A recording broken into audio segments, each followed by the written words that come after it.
వల్లభనేని వంశీ అరెస్టుకు రంగం సిద్ధం. గన్నవరం మాజీ ఎమ్మెల్యే వల్లభనేని వంశీ మోహన్ అరెస్టుకు పోలీసులు రంగం సిద్ధం చేశారు. గన్నవరం తెదేపా కార్యాలయం దాడి కేసులో వంశీని 71వ ముద్దాయిగా చేర్చారు. ఇప్పటికే ఈ కేసులో 18 మందిని అరెస్టు చేశారు. తెలుగుదేశం పార్టీ కార్యాలయం జరిగిన దాడిలో వంశీ డైరెక్టుగా పాల్గొనకపోయినా ఈ వ్యవహారంలో వంశీ హస్తం ఉన్నట్లు ఆరోపణలు ఉన్నాయి. కూటమి ప్రభుత్వం ఏర్పడిన తరువాత వంశీ గతంలో చేసిన అరాచకాలపై ప్రత్యేక దృష్టి పెట్టారు.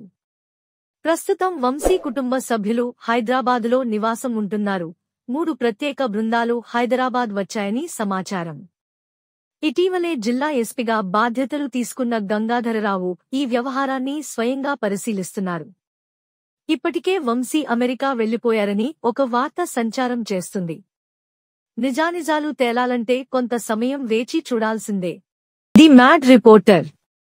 వి work for ground reality and genuinity. మరిన్ని వీడియోల కొరకు the mad reporter YouTube channel subscribe చేసుకోండి.